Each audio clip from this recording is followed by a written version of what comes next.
그래서 우리가 이제 이 3액션이라고 하는 것은 모든 영역에서 다 우리가 이걸 좀 훈련하면은 참 좋은 이 시스템이에요, 이게.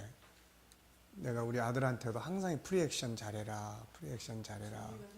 항상 이 준비 과정이 중요하다, 이거. 준비 과정이 굉장히 중요하다. 네, 그러니까 우리가 이제 미리 이제 그러니까 신앙 교육이라는 게 사실은 하나님에 대한 교육과 함께 이 교육과 함께 이게 성품 교육이 이루어져야 되는 거거든요, 이게. 근데 우리는 하나님의 자녀로는 됐는데 자녀의 성품 교육에 대해서는 이제 설교 시간에 하는 거 이외에는 이제 뭐 훈련이 없는 거예요. 그러니까 막상 믿는 자나 안 믿는 자나 상황에 부딪히면은 똑같고 어떤 때는 안 믿는 사람이 더 성질을 잘 내고 더 크게 내고 이런 상황들이 벌어지는 거죠, 이게. 자, 그래서 사전 준비입니다. 그래서 5가지인데 첫째는 뭘 해야 된다고요? 영성훈련. 두 번째는 건강한 자기 정체성 훈련하고, 그 다음에 이제 자, 모르면은 책을 보는 게 제일 빨라요. 자, 68페이지, 69페이지. 첫째는 이제 영성 강화. 두 번째는 건강한 자화상, 건강한 자기 훈련. 세 번째는 이제 기술 훈련. 네 번째는 현장 준비. 다섯 번째는 이제 실천하기 위한 기본 공식. 이런 정도만 계속 이렇게 나는 분노가 잘 조절이 안 된다. 그러면은 미리 이제 이런 훈련을 계속 하는 거죠. 이렇게 하면은 훨씬 이제 처음에는 잘 안 되지만, 왜냐하면 그게 더 습관화되어 있기 때문에. 그런데 이쪽 걸 자꾸 이제 훈련하고 외치고 이제 가면은 그때 이제 그 생각이 딱 떠오르고 이런 것들이 이제 조절이 이제 만들어지는 거죠. 우리가 보통 이제 모순되게 말하는 게 뭐냐면은 나는 본래 내 성질이 그래. 이거는 아주 잘못 자화상을 가지고 있는 거예요. 본래 우리 성질은 창세기 1장 27절이에요. 아주 좋은 성질을 가지고 있는 거예요. 그런데 창세기 3장에서 죄성을 가지면서부터 살아온 과정에서 그런 성품이 형성이 된 거지, 이게. 그거를 본질이다 이렇게 이야기하면 안 되는 거예요, 이게. 네, 원래 그런다고 하면 안 되는 거예요. 자, 그래서 두 번째는 건강한 자아성 갖기. 자기 정체성 확립으로 자존감 높이기. 건강한 자아를 만들기 위해서 영성과 함께 반드시 훈련해야 할 것이 자기 정체성 확립으로 자존감을 높이는 일이죠. 다윗과 바울 사도, 이들의 공통점은 어떤 상황 앞에서도 담대하게 승리한 사람들이라는 점이다. 그런데 이들의 승리의 공통점을 찾아보면 첫째는 당연히 하나님이 나의 힘이다. 그 다음에 또 하나는 이들이 인간을 정확하게 잘 알고 있었다는 것이죠. 그들은 성령의 감동을 받아 인간의 존재 배경, 창조 과정, 그리고 인간의 존재의 궁극적 목적에 대해서 너무나 잘 알고 있었어요. 그게 시편 139편, 에베소서 1장 3절로 11절 이런 거죠. 이것이 세상을 담대하고 소망을 갖고 살아갈 수 있는 중요한 또 하나의 이유였다. 자신감이라고 하는 것은 자기를 잘 아는 데서 나온다. 대부분의 심리 질병은 자기에 대한 왜곡된 생각에서 나온다. 나는 아무것도 아니야. 난 잘못 태어난 거야. 나 같은 건 쓸모가 없어. 죽어버려야 돼. 그래서 건강한 자아를 만들기 위해서는 영성 강화와 함께 자신의 정체성에 대한 올바른 이해와 자존감을 높이는 일이 필요하다. 이것을 위해서 다음과 같은 몇 가지 교육과 훈련이 필요하다. 첫째, 자신의 본질을 이해하기. 인간의 본질은 육에 있지 않고 영에 있다. 자, 시편 130편 5절 다 같이.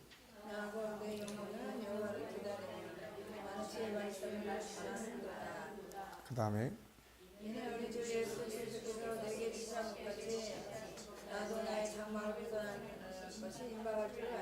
위의 말씀들은 나의 실체는 영혼이며 육체는 내가 머물고 있는 장막이라는 점을 밝혀준다. 육체는 흙으로 만들어진 나의 집일 뿐이며 나의 실체는 하나님의 형상대로 만들어진 나의 영혼이다. 그러므로 나의 실체를 바로 아는 것이 가장 중요한 일이며 이것을 바로 알게 될 때 큰 자존감과 자신감을 갖게 된다. 이것을 교육하기 위해서 만들어진 것이 G7 교육과정이다. 우리가 우리의 본질을 이해하기 위해서는 다음 3가지 사항을 알아야 된다. 이것을 알면 나를 안다고 말할 수 있다. 첫째는 뭡니까? 어떻게 존재하는 것인가? 그 다음에 왜 존재하는 것인가? 그리고 여기에 존재하는 나는 무엇인가? 이 세 가지 질문은 인류가 에덴 동산에 추방된 이후 오늘까지 끊임없이 던져지는 질문이다. 그리고 세상의 모든 학문이란 이 세 가지를 알기 위한, 그리고 이것을 살기 위한 인간들의 노력의 결과물들이죠. 그럼에도 불구하고 아직도 이 세 가지 질문은 그대로 살아서 우리에게 주어지고 있다. 오늘날 알파고를 비롯해서 4차 산업이 시작되면서 많은 학자들은 인간 개발, 인간의 창의력, 감성, 인간다움의 개발을 외치고 있다. 기계가 아닌 사람을 개발해야 한다고 말하고 있는 것이다. 왜 이런 이야기를 하고 있을까? 그리고 사람 개발이란 뭘 말하는 것인가? 이것은 어떤 존재이며, 인간은 어떤 존재이며 무엇을 개발해야 된다는 것인가? 라는 말에 무엇을 개발해야 한다는 말인가? 결국 이 정답은 자기를 바로 아는 데 있다. 그런데 인간을 제대로 알려주는 것은 성경밖에 없다. 아무리 많은 학자, 종교인들이 사람을 이야기해도 인간을 알 수 없다. 인간 창조에 관여하지 않았기 때문이다. 사람은 그저 코끼리, 코, 다리 등을 만지면서 각자 느끼는 대로 말하는 것처럼 존재하는 인간을 앞에 놓고 그저 각자가 느끼는 대로 말하고 있을 뿐이다. 그러나 성경은 다르다. 성경은 사람의 이야기가 아니라 창조주, 사람을 지으신 창조주의 말씀이다. 그래서 우리는 성경을 통해서, 다시 말하면 인간을 창조하신 그분의 설계도를 통해서 인간이 어떤 존재이며 왜 존재하며 뭘 개발해야 할 존재인가를 알게 된다. 하나님은 그의 지으신 인간의 설계도를 그의 영의 감동을 통해서 사람들에게 알게 해주셨는데, 그들이 선지자고 사도들이고 그들이 기록한 책이 바로 성경이다. 성경은 인간 이해에 있어서 아주 중요한 다음의 세 가지를 보여준다. 첫째, 진정한 자존감, 자신감, 이 세 가지 자기 정체성에서 나온다. 첫째는 존재의 배경. 이것을 가장 잘 설명해 준 것이 어디예요? 네, 시편 139편 13절로 18절과 에베소서 1장 4절로 11절이다. 이 속에 나타난 존재의 배경은 다음과 같다. 첫째, 인간은 신비로운 존재로 창조되었고, 인간이 어머니의 태안 잉태되기 전에 가장 먼저 그것을 보신 분은 하나님이고, 인간이 어머니의 태안에 있기 전에 먼저 하나님의 선택과 그의 계획 속에 인간은 있었고, 그가 사람 하나하나를 선택할 때 세 가지의 요소가 있는데, 첫째는 하나님의 사랑이고, 둘째는 그분의 기뻐하심이고, 셋째는 그분이 우리를 필요해서 만드셨다는 거다. 그분이 우리를 선택하신 것은 장차 영원한 영광을 위해서다. 우리 하나하나 속에는 우주보다 넓은 하나님의 세미한 섭리가 작동되고 있다. 인간은 그 어떤 존재도 하나씩만 존재하는 유일한 존재로 선택하셨다. 그래서 하나님은 우리를 존귀하게 여기시고 사랑하시고 기뻐하신다. 그가 스스로 선택하신 그의 작품이기 때문이다. 이 존재의 배경은 우리에게 무엇을 느끼게 하는가? 인간은 시시한 존재가 아니라 하늘과 땅에서 하나밖에 없는 가장 존귀하고 위대한 존재라는 점이다. 이게 이제 우리의 자존감을 높이는 아주 중요한 첫 번째 요소입니다. 두 번째는 창조의 과정이에요. 가장 위대하신 분이 나를 선택하셨다는 데 대해 어떤 느낌이 드는가? 그것을 믿으면 높은 자존감을 갖게 된다. 이렇게 놀라운 존재로 선택하신 인간을 하나님은 이제 때가 되니 하나씩 세상에 보내신다. 그리고 세상에 보내실 때, 다시 말하면 우리의 영을 창조하실 때 어떤 존재로 창조하셨는가? 이 역시 중요한 내용이다. 내가 무엇인가를 알기 위해서는 이걸 알아야 된다. 창세기 1장 27절에서는 우리가 하나님의 형상대로 만들어졌다. 이 말씀은 인간의 구성을 이해하기에 필요한 가장 중요한 키다. 이 말씀을 통해서 우리는 인간 곧 나의 존재를 이해하게 된다. 이 말씀을 중심으로 인간을 분해해 보면 다음과 같다. 첫째, 하나님의 형상이란 뭔가? 바로 영적 존재를 말한다. 그래서 인간은 육체만 가지고 있는 게 아니라 하나님을 닮은 뭘 가지고 있어요? 영을 가지고 있는데, 이것이 바로 나 자신의 실체예요. 그래서 인간은 정신세계, 마음의 세계, 생각의 세계를 가지고 있다. 그리고 중요한 것은 인간의 영은 하나님을 닮은 존재요, 하나님으로부터 발생한 자다. 따라서 하나님과 분리되면 그 영은 죽은 상태가 되고 병든 상태가 된다. 하나님을 닮은 사람의 실체인 영혼 속에는 하나님의 성품들이 들어있다. 이것이 세상을 다스리는 능력의 도구들이다. 성경은 하나님을 계시하는 책이다. 따라서 성경을 통해서 하나님의 특성들을 알게 되고, 이 특성들이 우리 영혼 속에 들어있고 이것이 영혼을 구성하는 요소들이다. 그 특성들은 5가지다. 물론 더 많겠지만 나타난 특성의 대표적인 것은 5가지다. 유일성, 인격성, 거룩성, 사랑성, 영원성이 그것이다. 세상을 다스리는 모든 능력은 여기서 나오는 요소들이며, 이 성품들은 하나하나 개발해야 할 보물들이다. 세상은 이것들을 뭐라고 부릅니까? 자기 개발의 이름으로 개발하여 사용하고 있고, 우리는 이것을 하나님의 형상 연구하기 혹은 개발하기라고 부른다. 이것을 다루는 프로그램이 G7이다. 결국 이것을 얼마나 개발해서 사용하는가가 능력의 상태이며 세상은 지금 이것을 개발해서 사용할 수 있는 사람들을 필요로 하고 있다. 이 창조의 과정, 인간의 본질을 알고 나서 느껴지는 건 무엇인가? 인간은 결코 무능력한 자, 시시한 자가 아니라 세상을 다스리는 위대한 존재라는 것을 알게 된다. 인간은 결코 무능력한 자가 아니다. 단지 자기 안에 있는 이 엄청난 보물들을 개발하지 않고 있을 뿐이다. 세상의 모든 것들은 사용해야 할 자원들이고 이것들을 사용할 수 있는 능력은 바로 이 성품들에서 나온다. 그 다음에 보면 이 모든 성품들이 제대로 개발되기 위해서 반드시 필요한 것은 하나님과 하나 되는 일이다. 이것을 우리는 영성 개발이라고 부른다. 단순한 인간 개발은 지적 능력, 감성 능력을 다룬다. 그러나 인간에게 정말 필요한 개발은 바로 영성 개발이다. 인간은 영적 존재이기 때문이다. 지적 능력 개발과 감성 능력 개발을 이룬 자와 여기에 더해 영성 개발을 이룬 자는 절대 같을 수가 없고 그 능력의 차이는 엄청나다. 이것을 잘 보여주는 것이 다니엘의 사건이다. 다니엘과 함께 많은 사람들이 교육을 받았다. 그런데 다니엘의 지혜가 그들보다 10배가 뛰어났다. 이유는 지적 감성 능력은 모두 똑같이 교육을 받지만 그러나 다니엘에게는 영성 개발이 더 있었고 이것이 그들보다 뛰어난 능력을 발휘하게 되는 배경이 되었다.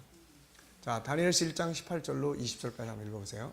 왕이 말한 대로 그들을 불러기를 귀한 쳤으므로 한만장이 그들을 느부갓네살 앞으로 데리고 가니 왕이 그들과 말하여 보매 그 중에 다니엘과 하나냐와 미사엘과 이사랴와 산타께서 없었고 그들을 왕 앞에 서게 하고 왕이 그들에게 모든 일을 물려주니 그 지혜와 총명이 온 나라 박수와 술리보다 10배나 나은 줄을 네, 요셉이 당시 애굽의 모든 박사들보다 더 뛰어날 수 있었던 것도 바로 이 영성의 발전이죠. 그래서 이 영성 능력 때문에 애굽의 총리로 발탁이 된 겁니다. 자, 밑으로 내려가서 영성 능력이란 하나님을 아는 능력이요, 하나님과 소통하는 능력이요, 하나님의 사람으로 사는 능력이요, 하나님의 능력과 지혜를 활용하는 능력이다. 세 번째는 이제 존재의 궁극적 목적이에요. 마지막으로 알아야 할 것은 존재의 목적이다.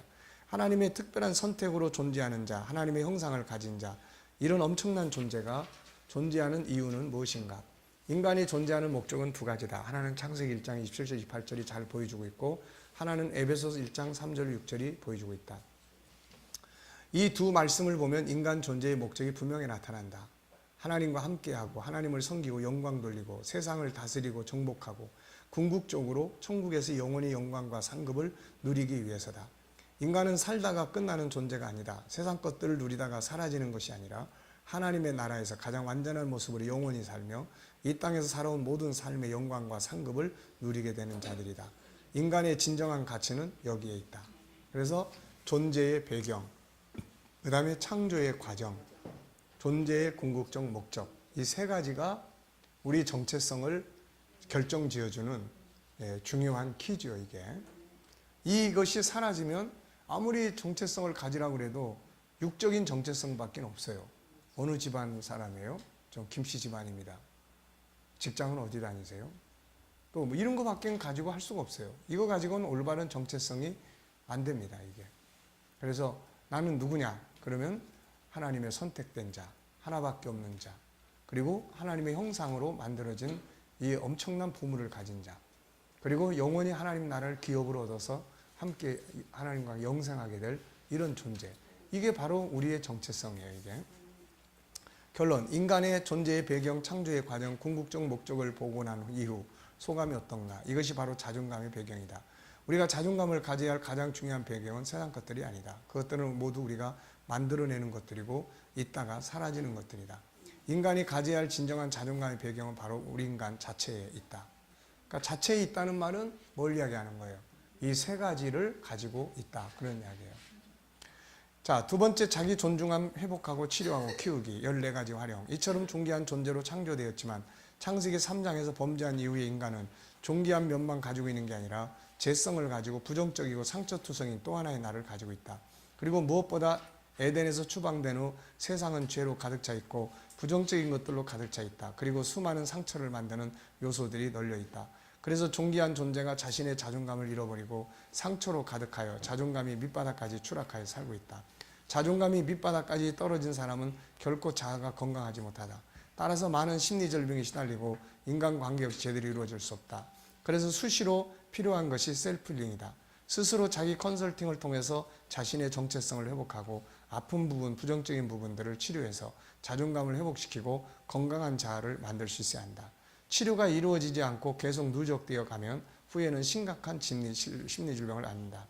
자기 자존감을 다시 찾고 건강한 자아를 만들기 위해서 사용해야 할 도구는 다음 14가지다. 첫째는 둘째, 셋째, 넷째, 다섯째, 여섯째, 일곱째, 그 다음에 여덟째, 그 다음에 아홉째, 10번째, 11번째, 12번째, 13번째, 14번째. 네. 그러니까 이 자기 치료, 자기 대화 이것이 굉장히 중요해요. 이게. 그래서 이런 부분들이 우리가 보통 인간 관계 그러면 딴 사람과의 관계만을 생각을 하는데 자기와의 관계 아주 중요합니다. 그래서 이런 걸 통해서 자기 자존감이 우선은 높아져야 되고 자기 내면이 건강해야 돼요. 내면이 병들어 있으면은 뭐 아무리 이야기를 해도 그것 때문에 다른 사람이 뭐라 그러면 더 화가 나는 거예요. 이게 성질을 내게 되고 화를 내게 되고 열등감이나 또 어떤 마음의 상처나 그 일본의 그 열등감 치료에 대한 책을 쓴 저자가 나중에 이제 그 책에 자기 아버지 이야기를 합니다. 어렸을 때 아버지가 화만 내고 그냥 막 얼마나 화를 내고 소리를 지르고 무섭게 했든지. 근데 이제 처음에는 아버지가 원망스럽고 막 그랬어요. 근데 나중에 자기가 열등감을 연구하면서 결국 아버지가 자기의 열등감을 자식 앞에서 가리기 위한 행동이었다는 것을 이해하기 시작을 합니다. 그때부터 이제 아버지에 대한 감정이 누그러지기 시작하고 나중에는 아버지도 참 아픈 상처가 많은 분이다라고 생각을 하고 아버지와 화해를 이루게 되죠, 이게. 그러니까는 우리가 이제 이런 부분들에 대해서 자기 내면을 건강하게 만드는 것이 얼마나 중요한지를 알아야 돼요, 이게.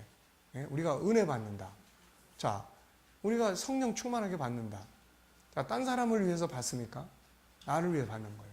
성령이 충만해지면 그 충만함이 딴 사람 치료합니까? 나를 치료하는 거예요. 그러니까 나를 먼저 치료하고 내면을 강화시켜 놓으면은 그게 이제 다른 사람한테도 잘 할 수 있고 화날 일이 있어도 좀 더 포용할 수 있고 이런 게 이제 필요한 거예요, 이게. 자, 프리액션에서 이제 훈련할 것들입니다. 이런 것들이 이제. 그래서 첫째는 뭐를 훈련한다고요? 영성을 훈련하고 두 번째는 자기 정체성, 건강한 자아를 만드는 훈련을 해야 돼요. 이거 평상시에. 항상 해야 됩니다, 이게. 평상시에. 그 다음에 이제 세 번째는 이제 기술 훈련이에요. 이제 건강한 자아 만들기 세 번째는 활동을 위한 테크닉 개발과 그 다음에 훈련이다. 내면의 자아가 건강해도 활동 영역에 기술이 부족하면 올바른 관계를 가질 수가 없어요. 예를 들면 이런 겁니다. 자, 이제 내가 내면의 세계도 건강해요. 그래서 뭐 항상 부드럽고 그래요. 그런데 막상 어떤 일이 딱 벌어지면은 막 그냥 성질 내버린단 말이에요. 이거는 뭐예요? 훈련 안 된 거예요, 이건. 계속 이야기하잖아요. 여러분들이 이거를 꼭 기억을 하세요. 네. 우리가 이제 인간관계 지도나 이런 걸 할 때 이거를 꼭 우리가 이게 굉장히 중요한 프로그램이에요, 이게. 자, 우리 인간 속에는 두 가지의 기본 묘목이 있다. 네. 창세기 1장 27절, 창세기 3장. 플러스 뭐예요, 이제? 성장. 네. 그래서 우리의 삶 속에는 이게 커져 있어요, 이렇게. 커져 있습니다. 우리 나이 때쯤 되면은 이게 커진 게 아니라 이제 화석처럼 안에 이제 완전히 이게 굳어 있는 거예요, 이게. 안에. 그러니까 뭐, 웬만한 사람이 무슨 이야기를 해가지고는 이제 뭐, 콧방귀 끼고.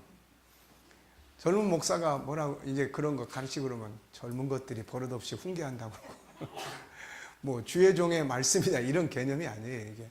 젊은 것들이 나이도 얼마 먹지 않은 것들이, 훈계한다고 그러고, 이제 이렇게 되는 거예요, 이게. 그러니까, 이게 이렇게 커져 있습니다, 이게 이렇게. 이게. 그러니까 아무리 내가 이쪽에서 이제 은혜를 받았어, 이게. 은혜를 막 받았어요. 충만하게 받았어. 막 내가 감동이 됐는데 막상 인간 관계를 할 때는 이게 습관이 돼 있기 때문에 이거밖에 아는 게 없어. 이거밖에 익숙해진 게 없는 거예요.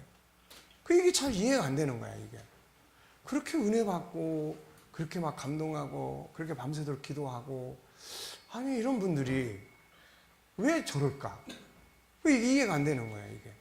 그런데 왜 그래요, 이게? 은혜는 받아도 얘가 안 커. 얘가. 쉽게 말해서 어떻게 해야 되는 방법을 모르는 거예요, 이게. 어떻게 해야 되는 방법을. 그러니까 이걸 붙들고 씨름하면 안 돼요, 이거. 어떤 사람과 부모와 애가 문제가 생겼을 때도 이걸 자꾸 고치려고, 뜯어 고치려고 하면 안 된다고요, 이거. 이거는 뜯어 고치려고 하면 할수록 커져, 이게. 더 커져, 이게. 더 강화되는 거예요. 그러니까 이거는 그냥 그 사람이 할 수 있도록 내버려 두고 이거를 키우는 거예요. 이거를. 그러면 어떻게 대처를 할 거냐? 그럴 때 온유하게 해야 되는데 그 온유는 뭐 하는 거냐? 온유는 어떻게 하는 거야? 공감은 어떻게 하는 거야? 이런 걸 이제 키워야 되는 거예요, 이거. 그래서 3가지를 키워야 된다고 그랬죠. 첫째는 지식적으로 키우고, 둘째는 암송하고 외치고 해서 생각의 폭을 넓히고, 생각 속에서 떠오르는 폭이 커져야 되는 거예요. 그 다음에 행동이 커지고, 이게 필요한 거예요, 이게. 그래서 우리는 보통 이걸 회개합니다, 이거를. 항상. 하나님, 또 이렇게 고집스럽게 살았습니다. 그러면 이제, 그럼 어떻게 해야 돼, 이제 그 다음에? 고쳐야 되는데, 고치려면 이제 이걸 키워야 되는 거예요. 이걸. 또 고집스럽게 살았습니다. 그러면 안 고집스럽게 살려면 어떻게 해야 되는 거야, 이거? 응? 고집스럽게 살았습니다. 죄송합니다. 그러면 이제 고집스럽지 않게 사는 방법을 훈련하지 않으면은 이 사람은 또 고집스럽게 살아. 이게. 그러니까 이 문제를 건드리지 말고 이 문제를 키워주라는 거죠. 상대방과의 관계도. 그래서 상대방이 잘못하는 걸 자꾸 건드리면은 그것도 한두 번이지. 그럼 자꾸 이제 더 강화됩니다. 자기를 방어하려고 이게. 그러니까 그걸 내비두고 고마운 점을 자꾸 찾아주고 감사한 점을 자꾸 찾아주고 예, 자꾸 수고하는 점을 찾아줘야 돼. 참 이런 게 너무 보기 좋아. 참 예, 이런 게 참 너무 감사해. 그러면은 이쪽 게 커지면은 이쪽 게 주는 거예요. 이렇게 이게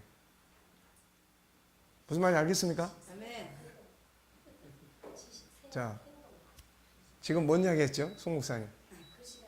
우리 지금 무슨 공부했죠?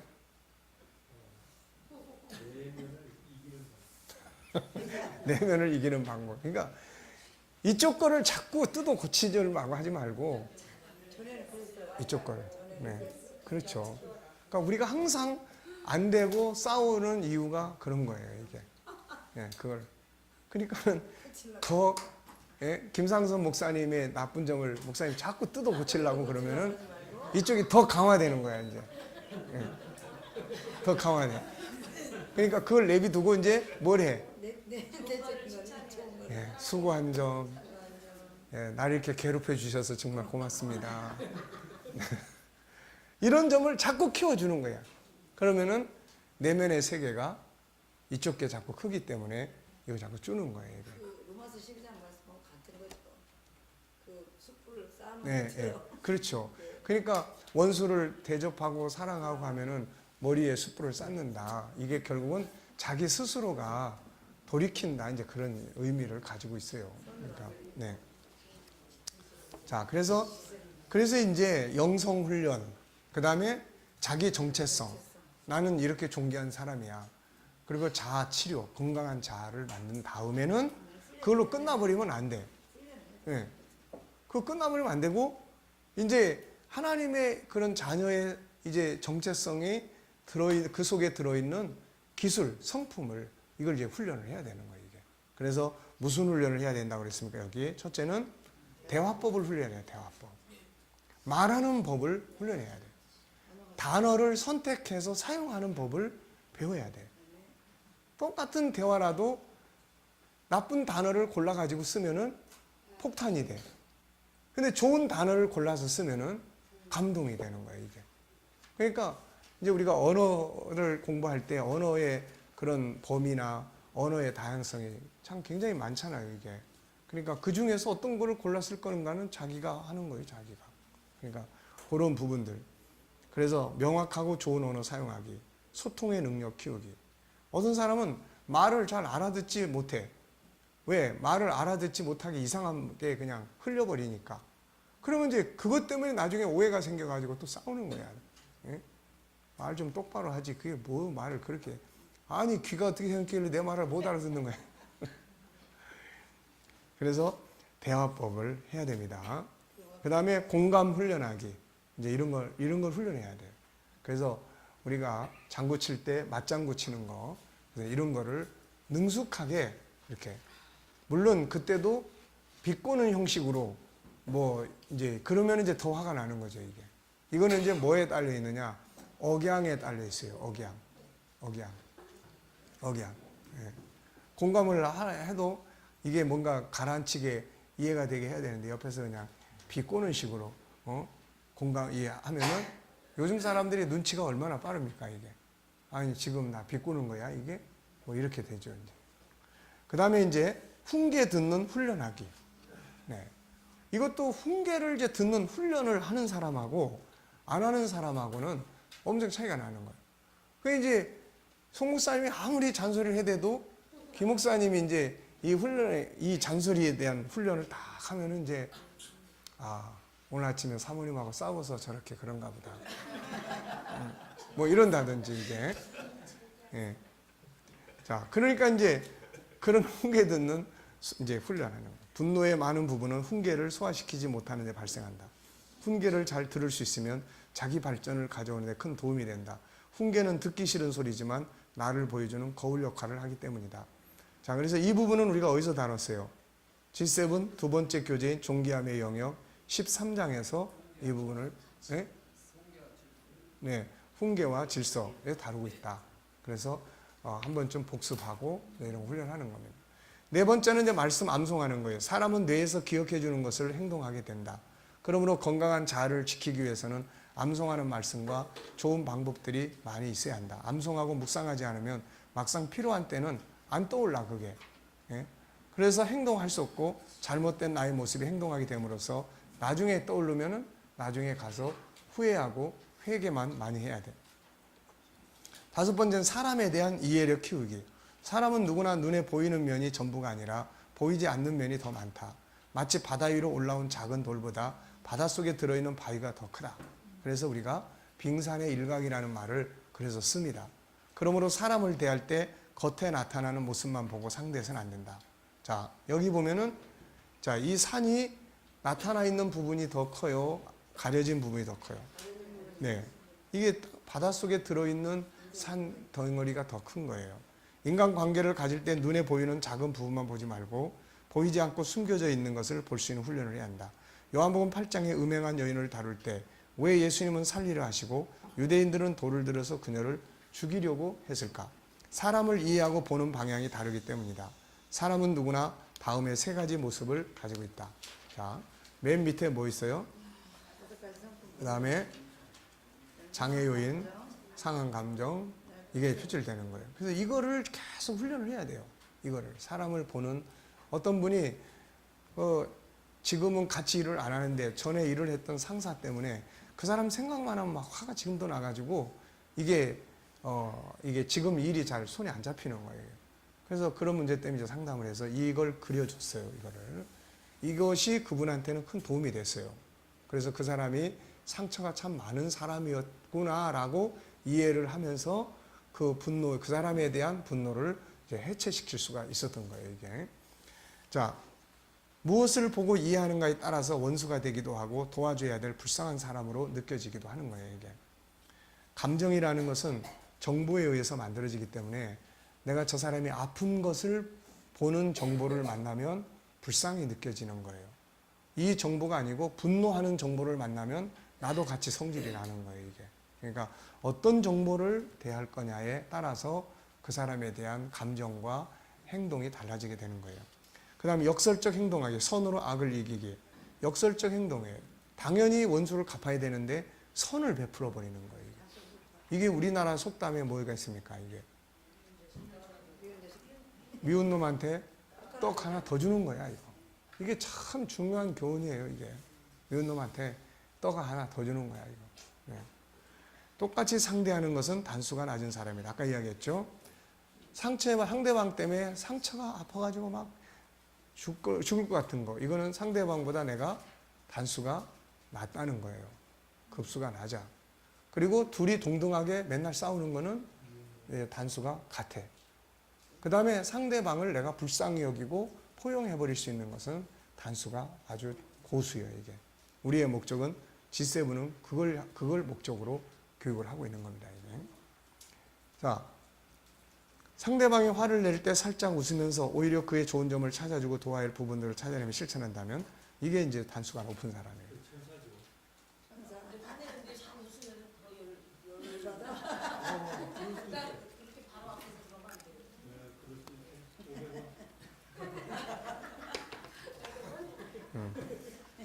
자, 이렇게 했던 사람 중에 하나가 이제 요셉이라는 인물이에요. 이제 네 번째는 뭡니까? 이제 현장 준비예요.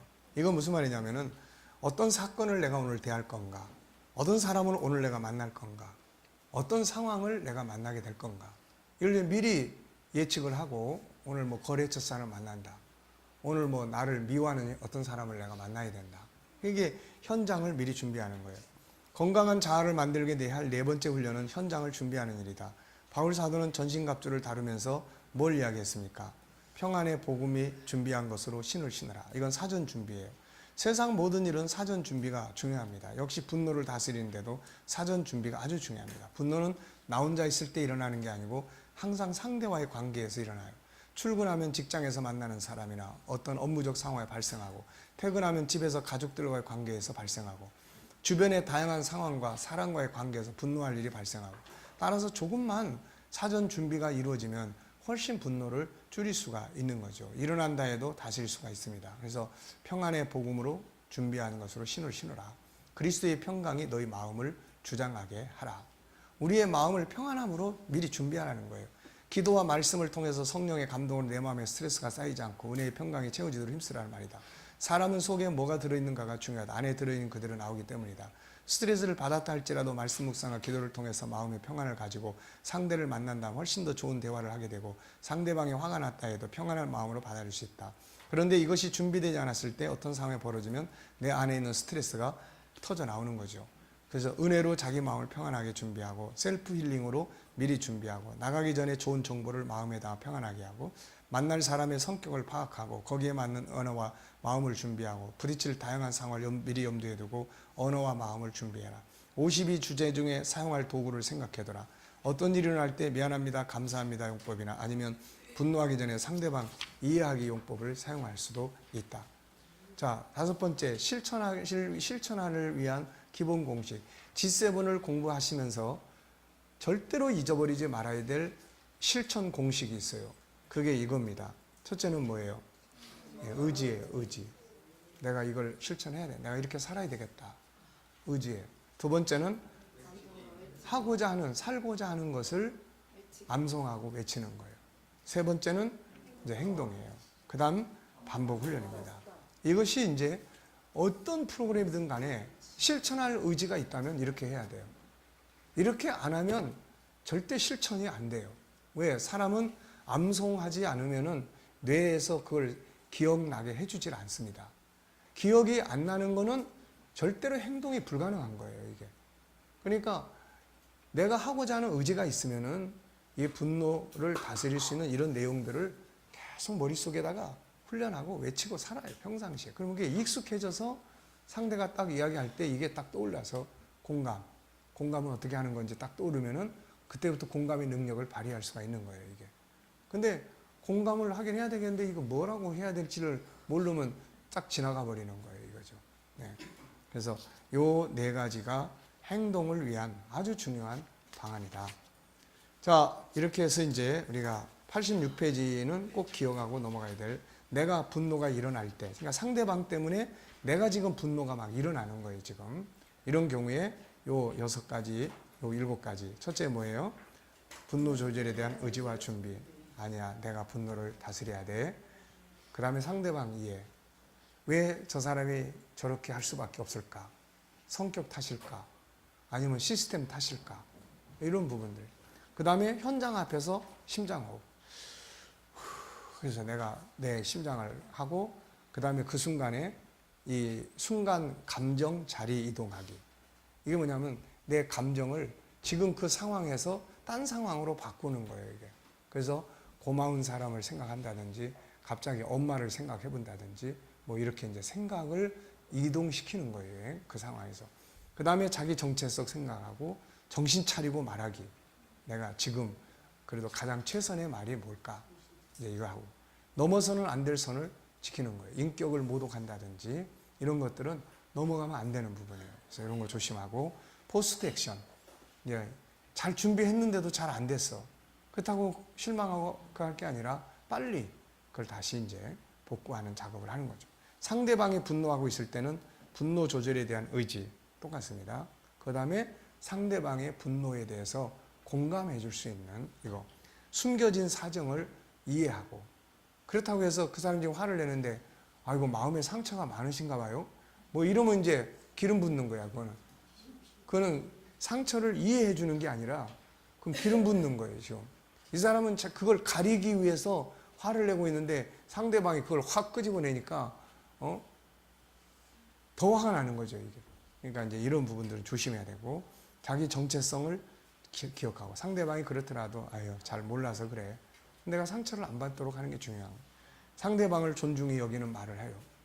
존중히 여겨요. 그러면 끌림의 법칙에 의해서 내가 존중히 여기는 말을 하면 상대방도 좀 조심을 하게 됩니다, 이게. 이런 부분들이.